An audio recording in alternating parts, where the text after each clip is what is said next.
out feeling like we have 10 different things that we're interested in, then we're moving like snails on all of them instead of one thing like a rocket ship. So that's my journey, and that's why I speak about this subject and really train people on the simple 6 steps. How can we become that person? We're able to tap into our full potential and not having these emotional roller coasters. Just because we have these degrees, certifications, those are just knowledge. They're not achievements, because we're missing most of the time is what's called positive intelligence, which encompasses your sabotaging behavior and how quickly we can pivot into that resourceful, the empathetic, the gratitude part of us to help us move forward. Thank you so much, Sabrina. Lovely having you here. And heart and lung surgeon assistant, first one I've met, and I'm sure there are not that many actually. And so I just commend you on really coming out with a story like that and sharing it and really making people aware of the split that we tend to create, you know, with the persona at work and the person we really are behind the scenes. And I know for medical professionals, it's a much thinner line, and, you know, working really long hours, it's really powerful for us to hear that story from the inside and then to connect it to all the others, you know, all these other cases of burnout and, you know, illness, and how it reminded me of Dr. Christine Northrup, who I'm sure many of you know her work as, you know, the gynecologist who came out the closet as someone who had her own condition that she silenced for so long, and really has such a transformational impact now on the whole industry. So we want to move now to Heleniq Argyrou, a very special friend who was so kind to me at a time where a lot of people turned on me for some strange mistake one of my interns did on an email.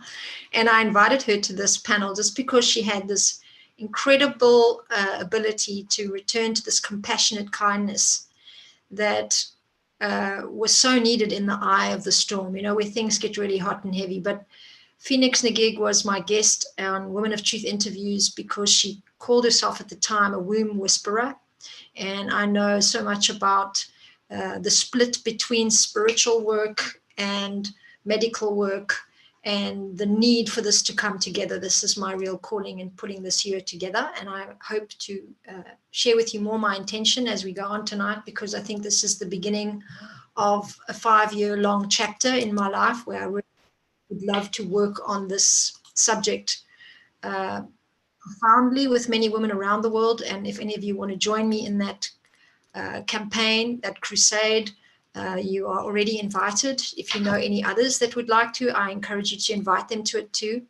But Heleniq Argyrou is for me symbolic of this, because her entry here is bringing in the spiritual take. We have few more women doing that very strongly, but one is not here, Dr. Sarah Larson. She's a medical intuitive. She might hop on a little bit later, who's doing that too. There are others who are standing for ancestral medicine being woven into the way women return to the embodiment and their remembrance of their spiritual significance, because that has been cut away from our legacy and it's causing a lot of problems in the physical body, I believe. And so, Heleniq, over to you to share this wonderful work that you do, which actually has very strong history in working with pregnant mothers as well, and to share with us the new title under which you go by, because I've noticed you've shifted your work.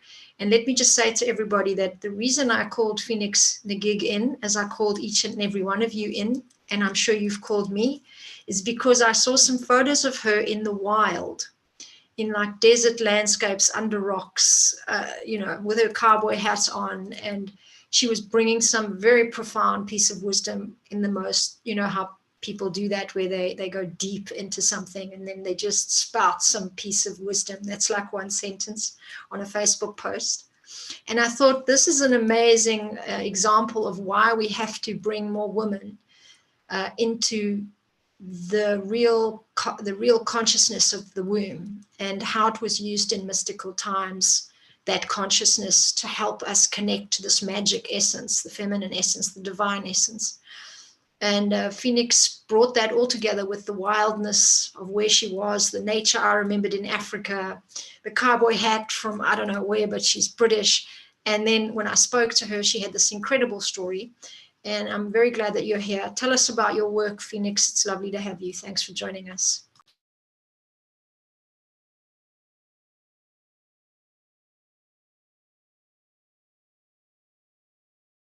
We need you to unmute. I don't think. There we go. Thank you, Heleniq, and thank you, all of you. It is so beautiful to be here. My heart is racing in my chest. Yeah, so I too am a survivor of domestic violence as a child and later assault as an adult. And this sent me spiraling into a PTSD response, trauma response, also needing womb surgery, which I believe was the sort of compacting of that trauma into my body, into my pelvis, into my most feminine center, my power center. So a really big journey began for me, and that was to reclaim my body and my relationship with the wild, with the nature. Like Heleniq said, I would go to caves, I would meditate, I would sit on the land, I would dance. And slowly I began returning. That's the only way I can describe it. And this realizing that my instincts had been cut away or sort of ripped out of my life by my father as a child, and then later at 21 years old by a taxi driver when I was just a kid getting a cab and being attacked. And just going through this real reclamation of like, okay, so what is it to be a woman in this world? And what would it be to find my sovereignty? And what would it be to meet this pain inside of me and alchemize it and work with it and see what this pain really was? And what I discovered was that this pain and this fear inside me was a call back to love. It was a call back to my heart. It was a call back to my womb and my womb cycle guidance. And the more I did that and discovered the archetypes and the energies and the seasons and the cycles of my womb, I started to embody my feminine nature more and more, realizing that I was living in a man's world and that there was this feminine instinct coming through me. And now with so many people I work with, of course, as well, that I had to listen to, that I never had before. I'd never had the opportunity to before. And I started to hear the earth. I started to receive guidance. I realized I was an oracle. I realized that the embodiment of the divine feminine was something to all women just there, just below the surface. And because I'd had such a dramatic entrance into it, I had an awakening after awakening after awakening. But I feel that women are being called to that now because they have so much, perhaps just residual trauma or cultural trauma, and it's just built over lifetimes from all their mothers, their grandmothers, their aunties, their sisters. So they may not have had a specific event and a specific catalyst, but I did. And I've discovered that the feminine embodiment was part of culture for 30,000 years, 40,000 years.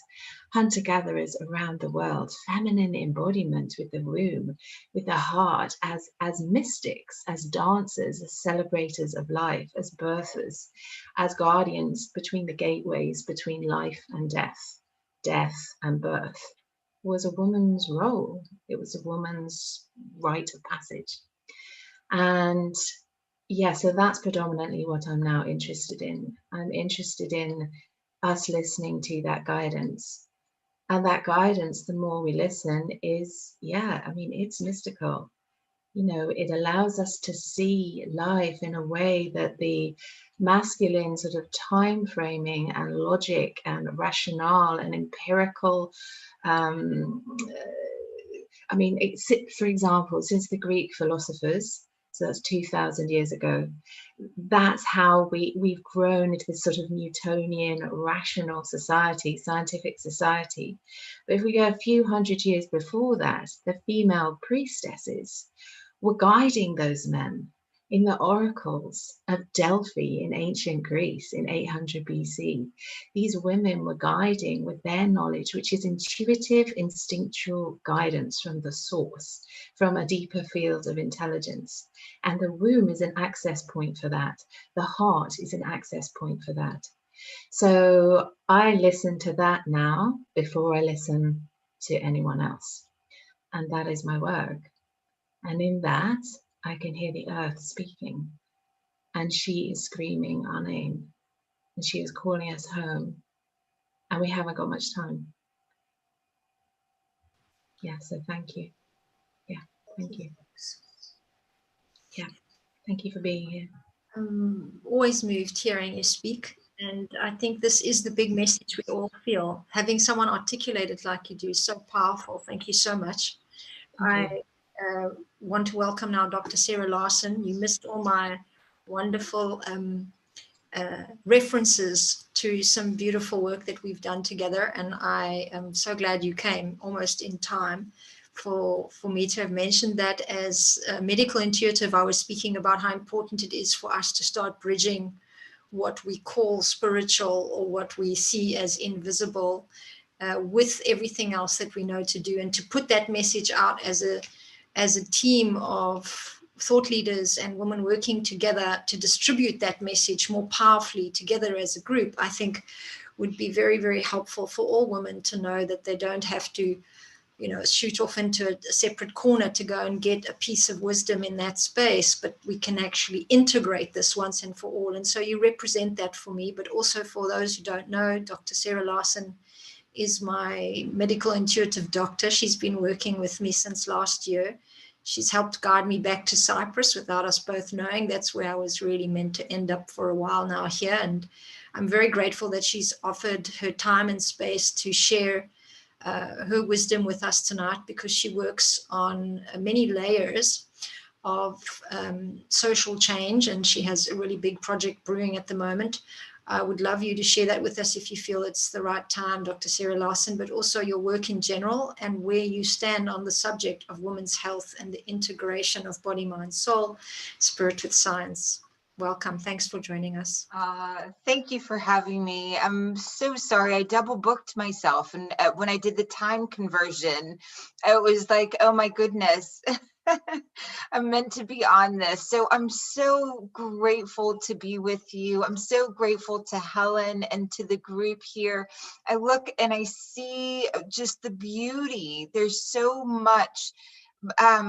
I feel things and I see things, and our bodies are designed to turn on higher levels of sight and sound and feeling and intelligence. The more we sit with ourselves, then the more we nurture and become and remake ourselves. And so I love just being here with us together. It's so beautiful. And years ago, when I started medical school, I heard the Dalai Lama's take on Western women. And the Dalai Lama said something to the extent of, it's the Western women that transform the consciousness of the planet, the world. And that was in the 90s. And that was in not such good English at the time. And over the years, he's refined that statement and brought it forward to say it's the feminine consciousness, the embodiment of this intelligence that lives within us. And when I take it back to what women are and how we generate life in our womb, it's an extraordinary thing. The eggs within us have been present and passed down generation to generation. What that means is the person that you are today, the egg that you are today, was grown inside your grandmother. And so you are the bridge between the grandmothers and this current moment that we're taking. All of that intelligence lives within us, and each within the body, each egg contributes to all the other eggs. Which has me so motivated and inspired by the work that we're doing here and by the work and the intelligence. Only we can rejuvenate ourselves. the work that I do is in rejuvenation and connection with your soul. That incredible ability to generate over and over and over again the cycles of the earth moving through us.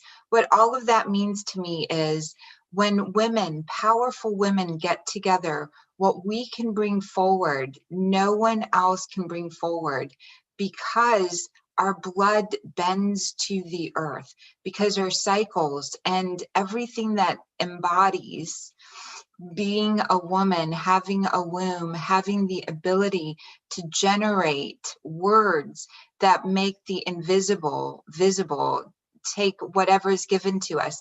So I'm so excited that Helen is in Cyprus, and that location, I started doing research on the literal location of the origin of where we are, and it's where the goddess temples are. And what we're recognizing now is the intelligence of the earth and the intelligence of the cosmos, and the intelligence within every seed moves forward and bridges multiple dimensions. I know that sounds so funny to say that, but we are quantum in our energy field. We're able to move in and out of dimensions and realities. And how is that possible, right? As we're all sitting here in this one, how are we moving through all of these different possibilities? Whenever we take a deep breath in and we ignite what is already within our hearts, we are rejuvenating all of the intelligence that lives in the cosmos, the intelligence that lives in our bodies, and the intelligence that from the earth. And so I am inspired by having been born in a village to a grandmother that educated women and made sure that her kids and grandkids knew the value of education and the highest levels of thought that could come forward. So my grandfather in India helped bring through non-violent movement the liberation of India. Then my grandmother took on educating and bringing forward women into education, and she really advocated for doctors, for women. And so heaven is here, and to her, doctors were here. And so that intelligence of doing whatever it took to make sure one of her kids, as many as could get that education level. And my mom made sure we moved to the United States so that her daughters and sons would have equal chances. And so that's the lens under which I grew and expanded. And no one shared with me that you're not supposed to see or communicate all the subtle energies that we have the possibility to see. Our bodies, and most people can see just about 1%. But as we grow, 1%, hearing 1%, seeing 1% of the visual field, hearing 1% of the auditory field, feeling 1% within our bodies until we fully embody our body. And so through the works, great works of Yale, Harvard, heart math, meditation studies, we now recognize how important it is to really understand and put words to what you're feeling in here. And so all of my projects and everything that I work on is truly about bringing forward what I call the miracle frequency. I believe the miracle frequency lives in all of us and is synergized and scissorgized. Syzygy means three bodies aligning at the same time. When three come together, and you take all of this information, all of the science, or all of the knowing in the body, and you start to see patterns. So the pattern that I'm seeing with all of us here, this incredible level of commitment to mastering our environment on the inside and outside so that we can give to every woman, man, and child that comes in.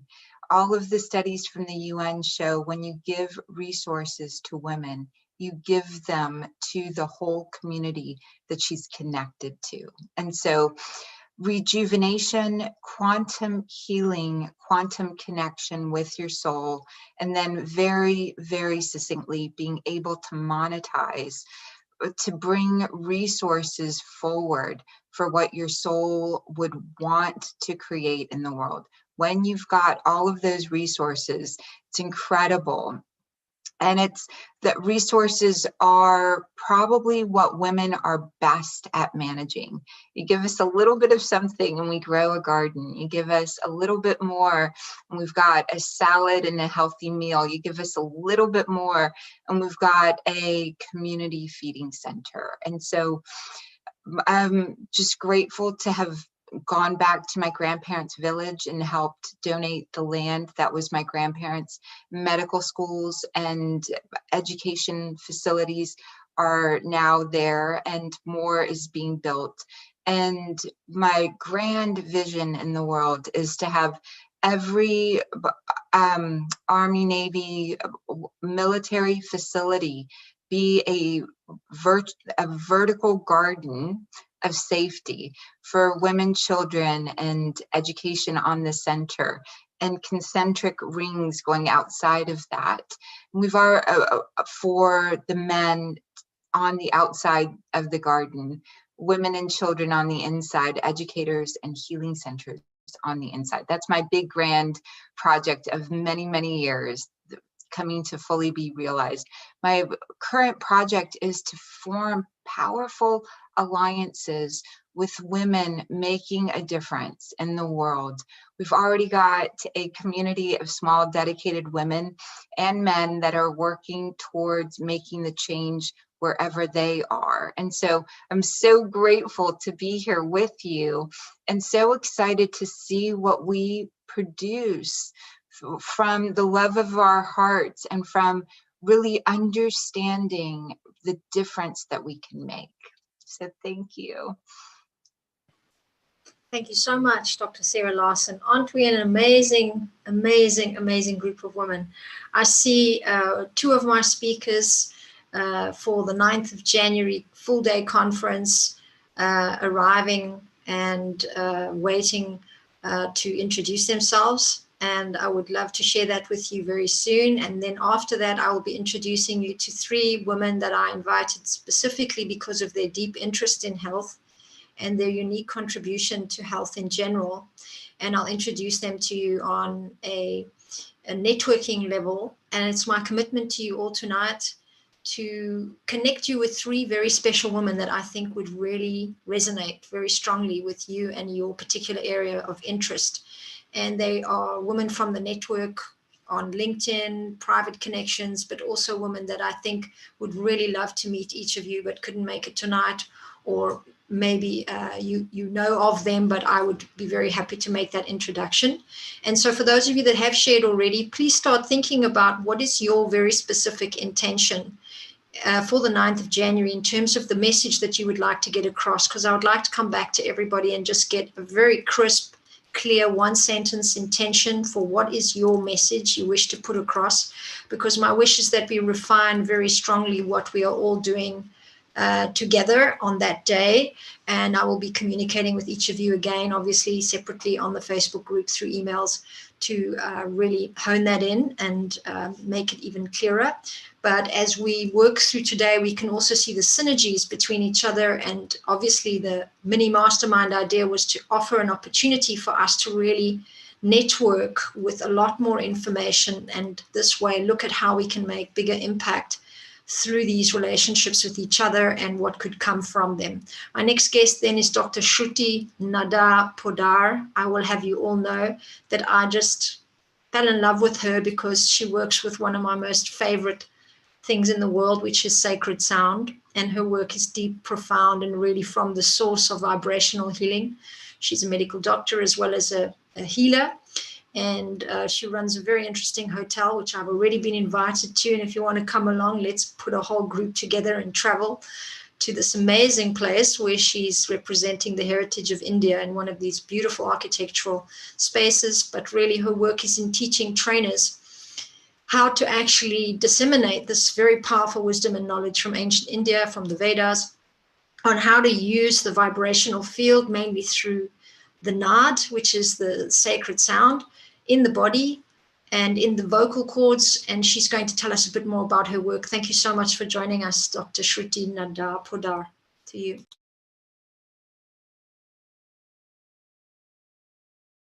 Maybe you can unmute yourself.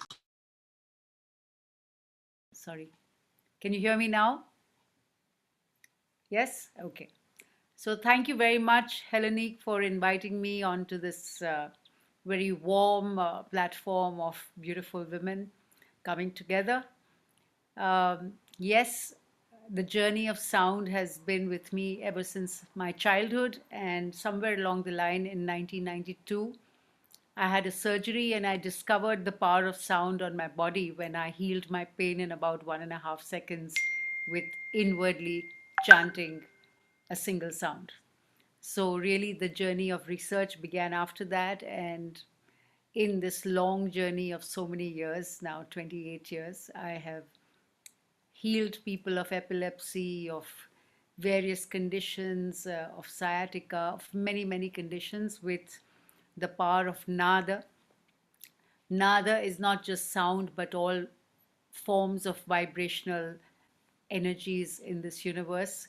And there's a whole body of sciences in our ancient traditions, which I have been inspired by and which I have brought together in an ecosystem which I call Nada Vibronics.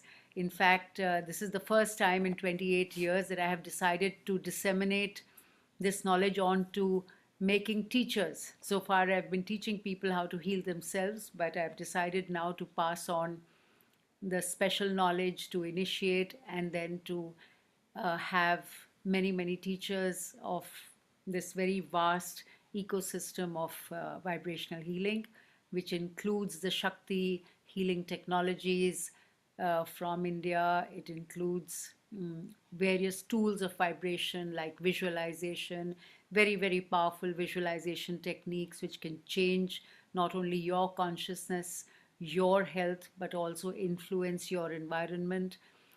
Of course, sound, the power of mantra, the power of seed sounds on specific diseases, many, many forms of, Vedic technologies. So it's an ocean. I'm just introducing it to you today because Heleniq wanted me to specifically talk about that. Of course, we do a lot of other kinds of value learning, value education. In fact, just day after tomorrow, we are starting our 26 leadership qualities with the Bhagavad Gita. So it's a 12-day journey that we are commencing on Monday evening. And I welcome you all to join the program, the course with me, because that really takes up 26 different attributes to make us perfect leaders, perfect warriors in life, perfect givers, and perfect human beings. So I hope that's enough, Heleniq, for the time being. It's never enough, but it will do for tonight. Thank you so much. It's so lovely to have you here. I thought when I first saw you that we would do something together, but then it's amazing how things take their course to manifest. Next, I would love to bring on Deborah Cherry. I loved so much this chat we had because she made this point so clearly. And this realizes the real power of working synergistically like this is that we don't have to say it ourselves. Someone else can say it for us, and that way we can even echo it stronger. And this is what I think a group like this can do. So Deborah Cherry was saying how important mindset really is when it comes to wellness, health, disease management. And very specifically, the phrase that stood with me was the power of being able to accept a diagnosis, but not a prognosis. and for people to understand the mindset shift that it takes to know the difference and to work in your recovery as anyone has a diagnosis, on getting the best that you can be and healing yourself without any kind of predisposition of what limitation you could have. So we've already heard many stories from our guests sharing that in their own personal journeys, that healing and health is a lot to do with how the body-mind integrates and how we decide to take care of ourselves and learn the lesson of what the disease or the illness is there to teach us. Thank you so much, Deborah Cherry, for standing for that. Tell us more about your work and the mindset shifts that you're contributing to this women's health partnership. Thank you so much for being here. This is such a wonderful panel. And yes, there's a lot of women that probably have the same mindset as I do when it comes to your body, mind, and soul all really having to be connected in order to have optimal health, or really optimal any area of your life, really.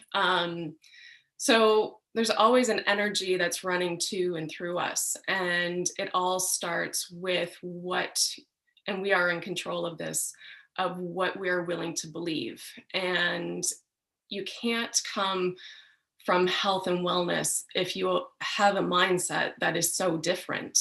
You can't have a sick mindset and want health. You can't focus on the problem and want a healthy body and mind and soul. You have to come from a healthy mindset. And we've been so programmed, whether it's generationally, external conditions, of what we want to believe, but really we are in control of everything that we believe when it comes to health. And it's really going through and reprogramming some of those self-limiting beliefs in order to have your optimal life, your optimal health, and your optimal lifestyle. So really everything that you think, you're always planting a seed, and it's really reprogramming those seeds that are not giving us the health or wellness that we want in order to have the optimal life that we really want. And when I incorporate Reiki, because everything is energy, any emotional trauma or physical trauma can be stuck in your body as we like to call dis-ease. And when you remove those blocks through energy healing, or there's sound therapy like we've heard as well, but they're in a holistic fashion, you can remove those blocks and come back to health, but it all has to start with your mindset, and you have to believe that you can heal yourself. Great, thank you so much, Deborah Cherry. And that's really why I wanted you with us, because we have a job to do, all of us together in our panel today. We meet each other, we connect. On the 9th of January, we all come back, and most of you will be interviewed by me. Some of you will be giving a speech of 20 minutes, and we'll decide that through the emails. The reason I want to interview some of you is to include you in the book project, which is really the big let's say the carrot that's dangling for 2021. It's a chance to really share all the data from 80 interviews with women stepping into their personal power. I asked that very important question: what is the biggest lie women believe, and what is the truth? And it almost seems a bit redundant after you've heard it 80 times in different versions. But what was interesting is that I heard about 60% of that data say the same thing in many different ways. And I thought it was very profound to then share that with women, because women might think they're over it, they've got the insight, they've seen the light, and they don't hold that limiting belief, or they don't believe that lie. But I think when you hear the different versions of how it shows up in all these amazing, powerful women that I interviewed, it's very easy to see how you might be harboring still some of that social programming. And of course, to younger women coming into the world, there's so much mixed messaging, so much double signal of you can have it all, but then there's a lot of insecurity in social media comparison. We see lots of anxiety rising in young women, a lot more drug use, a lot more addiction in women. And I think it has a lot to do with this anxiety of not being able to make out the deeper truth of what is truly possible in the world. And the book is really an attempt to really finalize that conversation and say it's definitely not true to believe certain things. And 40% of the women in the book so far, in the interviews so far, said very distinctly different answers to that question, which I also want to highlight in the book. So those of you that will be interviewed by me on this panel on the 9th of January will have the chance to then be featured in the book and highlighted. I'll talk about you, your work, and your unique contribution to that question and a few other things in your interview. And then we also have another book that's going to be all about feminine intelligence and how it's changing the face of business. And that will be on truth marketing towards the end of the year. So on the 9th of January, I'm really looking forward to hearing each of you share, as I've asked you to explore already, your specific message that you would like to get out, which is about the integration of women's health and how you in your field or your discipline refine that or articulate that through your work. And then I invited today a few guests who I thought were priceless networks for all of us to learn more about them and their work. One is my collaborator, Sinead Hewson, who is a recently qualified PhD with her doctorate now on communication in companies, but she's been a nurse in her life. She's worked extensively with startups. She has a very interesting career, and we're working on a project called the Leadership Chamber. And I will also introduce to you Diana Siepmann. She's a health coach in Belgium, and she works very closely with specific doctors and really has supported me on my journey as well. And we became friends over the years. We did some work around breast cancer, and we've also spoken at length about the way medicine is changing and the way, the internet is also such a helpful tool now for people to get consultation from many places around their health journey. And the third lady is Eleanor Bobczyk, who is a medical doctor specializing in the mother-daughter type workshops and seminars, which I liked so much about her work when I met her, but also has a not so secret life, because I'm letting it out the bag now, as a writer, a poet. She has some very interesting and also recently in Cyprus now, looking at how to expand again this concept of what a health professional does and how a health professional can assist in many different integrative ways. So I want to hand over to Diana, because I'm not sure she can stay the full time. Thank you for being here, Diana, and for hanging in there to present yourself and your work.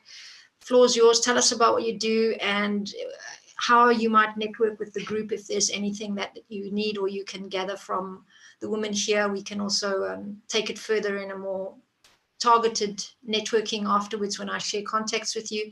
But let us know more about your work and what you're busy with.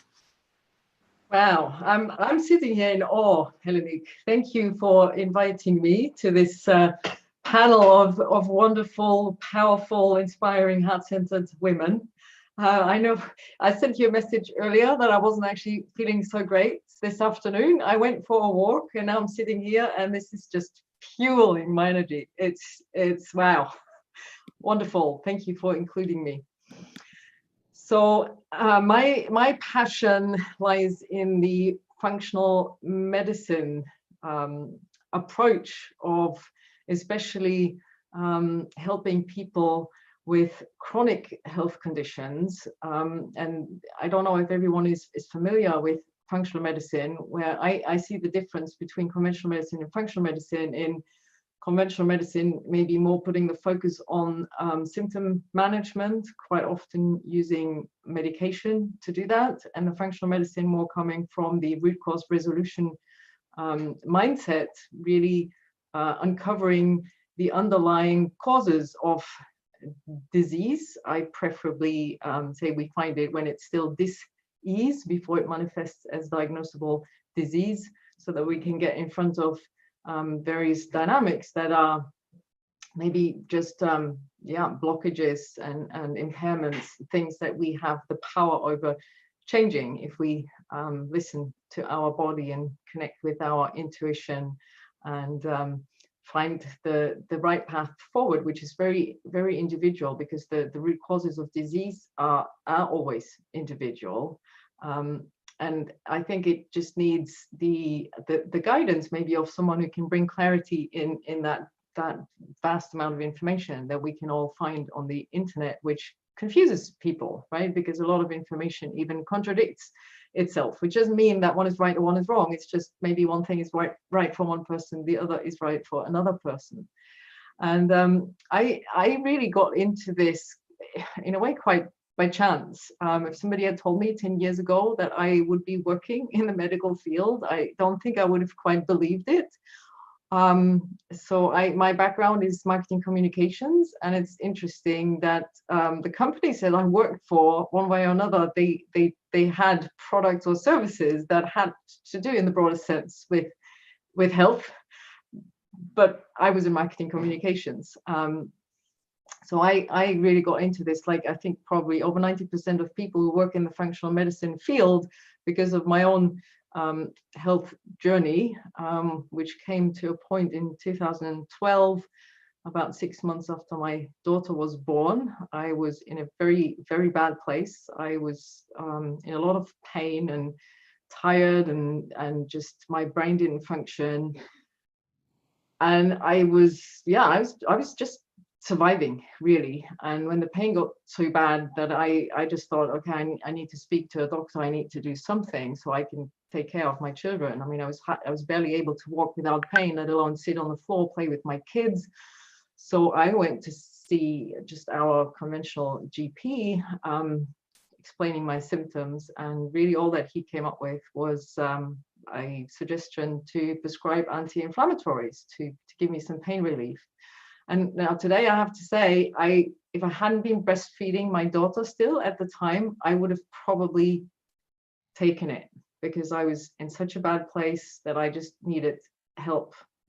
But I'm very grateful today that I was still breastfeeding my daughter, and that for me was the moment where I said, my daughter's health is more important. I need to find a different way. I'm not going to pump my body full of medication. So I left this practice empty-handed, but with the intention to find a better way to help myself. And by chance, somehow today I believe it was the same day. I don't know, it might have been the same week, but very close to that appointment with the doctor, I had an email from someone who does EFT tapping, and the email included a video from Dr. Mark Hyman, who's a very big name in the functional medicine world. And I watched this video and I was sold. I was like, this is what I need to learn to help myself.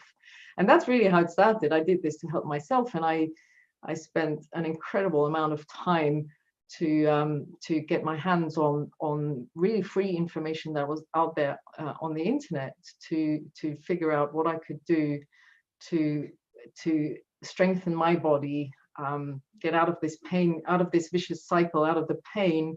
And I connected with some other people who gave me tips, but I guess I took the long route, because I pulled all of these pieces together myself without really knowing what I was doing and what I needed to pay attention to for my own body. But still, the results were so profound that I thought, well, there's so much power in this approach that I really need to dive deeper and use this to help other people, not just myself. So I started formal studies in functional medicine. In 2017, I started with one online school, and then in 2018, I started with the School of Applied Functional Medicine, and I have since February this year, I'm certified as a functional medicine consultant. And it's been an incredible learning journey, I believe, from absolutely one of the best teachers out there. And I've hooked up with a few different doctors, only 2 of them who have functional medicine training themselves. Other doctors are what I call open-minded, root cause resolution-minded doctors who also like that cooperation. Because I truly believe that by combining that functional medicine knowledge, that new approach of really going for that root cause resolution, combining that with the knowledge of the conventional system, if we put that together and we really work as a team, I believe we can make 1 + 1 = 7, 15, 21 in some cases. It's amazing the results that we see in the patients and clients that we work with that team approach. And in 2016, I read a book called The Evolution of Medicine by James Maskell. And that really inspired me so much that I felt this deeper calling that for me, this journey is about more than just building my own little practice. So I feel called to make a bigger impact in changing the healthcare system to a more personalized, participatory approach, and in facilitating putting these teams together. So that is a bigger project that I'm working on now. So there will definitely be more information about that coming in more detail, Heleniq, at a later stage. But it's wonderful to be connected to so many. Also from my studies, I'm connected to so many like-minded people, and many of them are the vast majority of them are women around the globe, and just feeling that energy coming together, even though we're all in different countries, and quite often can just connect through technology, which I'm incredibly grateful for, that this is possible, right? We can also help clients who live at a distance without having anyone go through the trouble of traveling or making it incredibly time consuming or expensive. So that definitely adds another bonus. And I think the current situation has that's maybe one of the positive things that have come out of it. That I don't know about the countries where you live, but here telemedicine is possible since the pandemic, which I think is absolutely wonderful. That patients can also see their doctors online, and we can help people in a very different way to what was possible before. So I'm very grateful, Heleniq, for you for pulling this together and including me, and connecting with more wonderful women who come from all sorts of different angles. So thank you so much, Diana. It's lovely to have you here, and your real important integration of this knowledge as functional medicine is taking deeper root in people practicing with nutrition and health, and understanding the root causes of disease, and what Dr. Sarah Larson was talking about, the whole quantum field of awareness. Dr. Joe Dispenza talking so much about how we are superhuman. We need to stop being ourselves. We have so many different things to start integrating now in the world. And I think really this is the time. And obviously there is so much momentum and support for it now, with, as you say, many women learning how to do that. And we've seen such a strong momentum gathering in Eastern philosophy coming into the West, learning much more about Chinese medicine, mixing it up with different practices. So I think we're on a very good wave of really all looking at what needs to come in. And this is certainly what we want to include in this conversation, because it's very clear to me, at least, as I'm sure to many of you, that nothing exists in a vacuum. And especially when it comes to the issues that, for my own professional career as a clinical psych, that come up in trauma-based histories in clients, are precursors to very specific medical conditions. And I wanted to have another good friend that I met through Viola here, but she couldn't make it, too busy, Dr. Anna Hazer from Bulgaria and Netherlands, who's set up Hashimoto Help, and Tanya Simmons, who's a professor of nursing, and she will be on the 9th of January, though, with us, talking about how traditional methods of dealing with oncology are not always the best and the best to be used. So we need to look at other ways, other approaches. We need to understand this interchangeability and the interconnectedness between the childhood that a woman lives, the way she's treated in those years, even as early as birth. Having Dr. Eileen here, we can see, the real progression of various trauma moments impact this final diagnosis. And this is something that on my journey I had to look at. I didn't have specific childhood trauma, but I had many different recurring stressors that I dealt with. And there are thousands, billions more women like me around the world, and many others that will come in the future, especially with the added stress we have now in the world and the uncertainties. So we have to really connect the dots more than ever before. And we have to understand that a sexual abuse case is a potentially possible diagnosis of a chronic illness at some point too. So we're no longer just talking about solving domestic violence or stopping or preventing sexual abuse. We're talking about actually working to change the trajectory of many future health issues by working on sexual abuse. And so this is another subject I wanted to bring in, if there's time today, with my assistant, Heleniq Argyrou, who's a very specific representative for this subject. And I'll tell you in a few moments why that we are bringing that in, weaving it in, along with the post I put up a few moments ago about the Beijing Declaration of 1995. It's a article that one of my interns just reworked into an article on LinkedIn so we could have a reference to many of the issues that have been raised on the UN agenda about women's health issues and how they all connect to these very serious issues and social problems that we have, and the cost on social resources for all of that. So we're talking about the whole bag, the whole package, the whole process of health and healing when we're talking about women's health. And this is where I want to now bring in Sinead Hewson. If you have a moment, Sinead, and you can hear me, you have a chance to share with us your work and your presence on the board as well with health issues. Welcome. Thank you for joining me, and share with us, please, your great work that you do in the Netherlands, in Ireland, and also in Brussels. Okay, well, I have, I suppose, I can relate to every story that has been presented today, and I really have to thank everybody for being so open with both professional life journeys and spiritual journeys. And for me, I have been involved in women's health for many years, probably about the last 15, 20 years, both from when I was nursing and then when I transitioned more into corporate life. And what I was very heavily involved with up until earlier this year was one of the members of the board of the European Institute of Women's Health.